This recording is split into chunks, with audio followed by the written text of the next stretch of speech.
You may have heard about the Quran's idea of paradise being 72 virgins, and I promise I will come back to those virgins. But in fact, here in the Northwest, we're living very close to the real Quranic idea of paradise, defined 36 times as gardens watered by running streams. Since I live in a houseboat on the running stream of Lake Union, this makes perfect sense to me.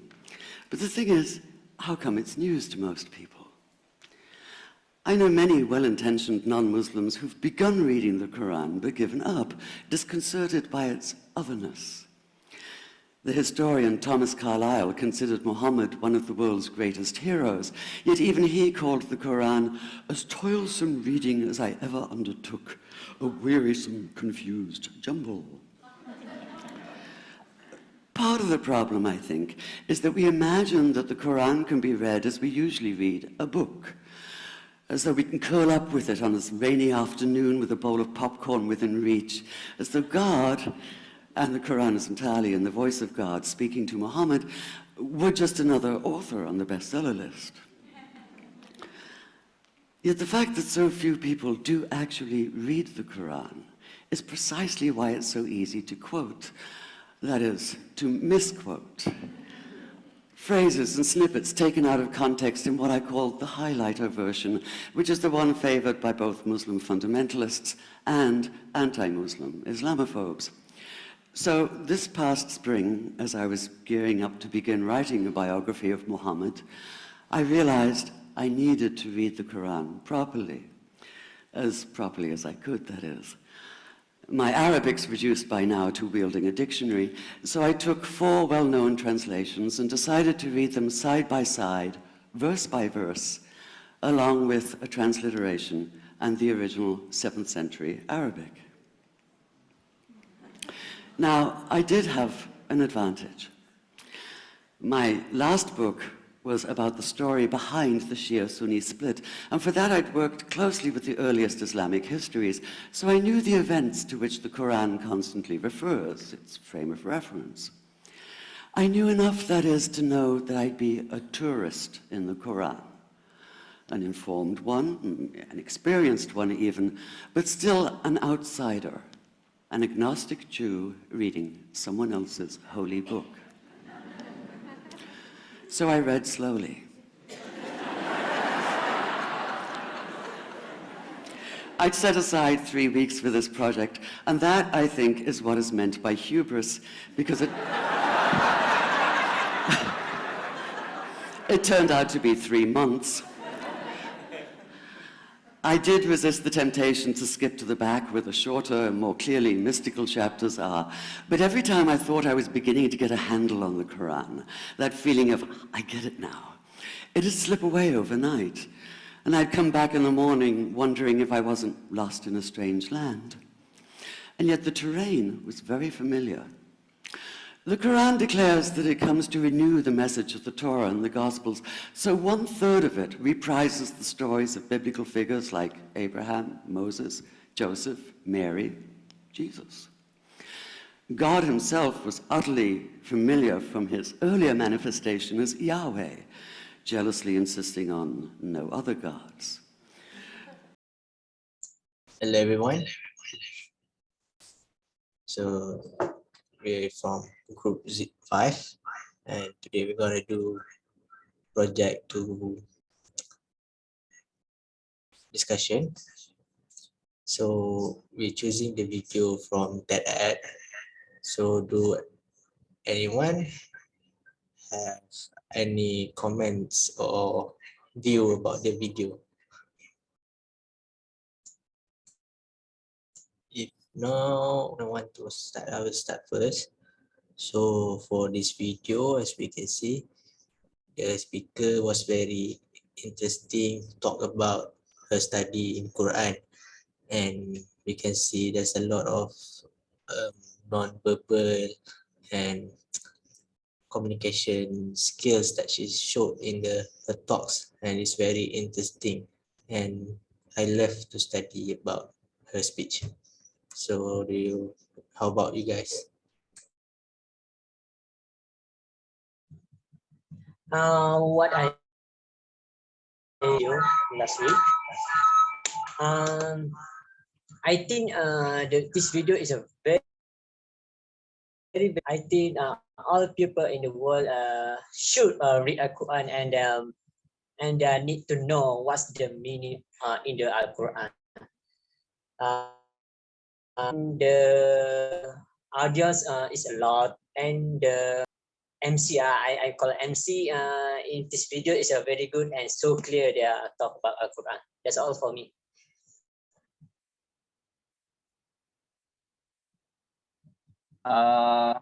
In my opinion, in this video, we know the and put knowledge and study well about the Al-Quran.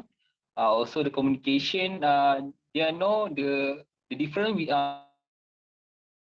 between communication in Arabic and the ayat in Al-Quran. So in this video, we know the difference between she's explained to us the difference between the Al-Quran and the Bible. Dia talk about in Al-Quran and talk Bible is very different. And she also told in Al-Quran to know the grammar of the Quran is different if we are using English in Al-Quran. Very different. So he want to tell about Quran in Arabic. That's all for me. Thank you.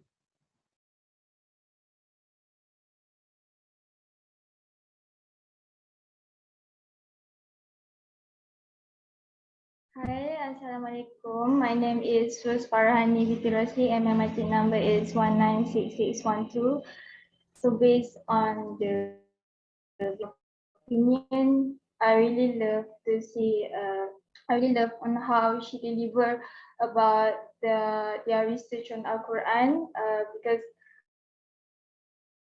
I love the way she bring out of the best in people, how she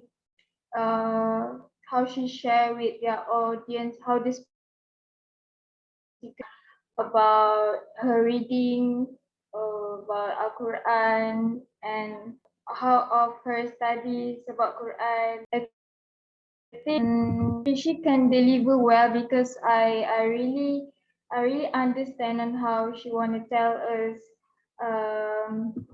and the speakers communicate well and she can eye contact with their audience, with her audience in a good way.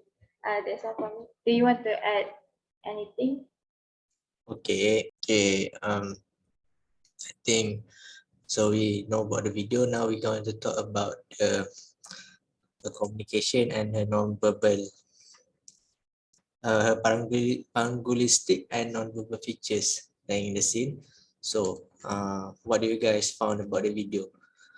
So for me, I do pausing. I do pausing.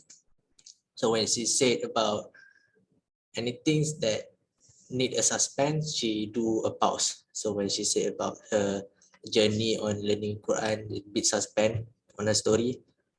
So when she talk about that, she do a pause to make audience become more suspense and want to know more about her story. So you guys.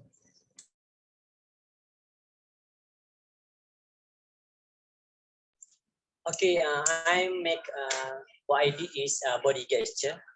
What I did in body gesture in this video, I think body gesture of move. I think I just see just hand only, but I think that's so difficult for me. But I'm try find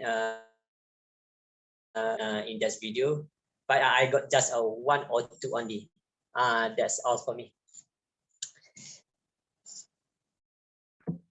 Hi, I'm Farani. So I make eye contact part. And what can I see? The speaker always make an eye contact with the audience when she said something.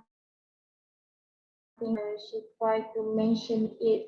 For example, the speaker made eye contact with the audience when she said, "I know many good intention intention is to mention to all audiences the majority of the audience is non-Muslim, and the speaker tried to speak that opposite of their religion, because they didn't make a research about Quran. So she tried to the speech attractive, so she make an eye contact when she said about Al-Quran. That's all for me. Okay. Hello. My name is Muhammad Faisal. I'm talking about the intonation. In this video, the presenter is always use in different intonation, rise and fall. About to talking about this topic, the Al-Quran topic. Sure, this serious topic to be make this serious topic to be gentle way. So she use a lot of the easy listening to audience. I think that's all.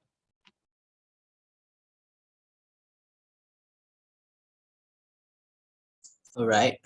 So we all already know some of the paralinguistic and the non-verbal features that have in this video. So what do you think the improvement that the speaker can make? So I think the improvement is to be more interactive in terms of making a more hand gesture. Like Azizo said, there is no hand gesture. So I think more movement, and she very stand still. She may stand around. So that's it for me. Yeah, I agree with you. But I know what you mean. I think what I see in this video, I saw in this video, he just static in their place. They are not a lot of movement, and I think if good good talk with audience, uh, I think there need a lot of movement, a lot of um, a lot of joking. But what I see in this video, that what I see, her not make a lot of movement, not and don't have a lot of joking in this video. How about you, Faisal? In my opinion, I think the presenter is quite good, but he need to do the need to present, need to talk in a louder voice, because the voice is even he use the rise and fall, but the voice is very slow. And one more thing, I agree with Azizul, which is the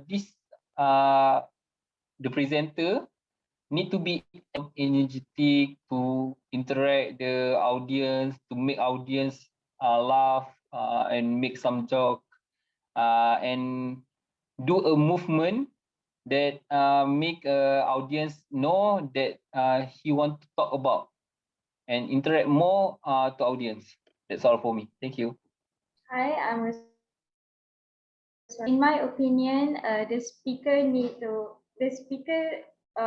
presentation is all good, but what she need to improve is she have a flat voice, which is I agree with what Faisal said. Sometimes high intonation and sometimes low. Have a high intonation in speaking, so that the audience can make more attractive to audience. And second is the eye contact, because I saw her eyes is very small. She need to make her eyes be speaking so that the audience doesn't feel sleepy or doesn't feel boring in her speech. That's All right, so we already analyzed the talks by TED Talks presentation. So I think that's all the analysis from us. So thank you everyone for participating. Thank you very much.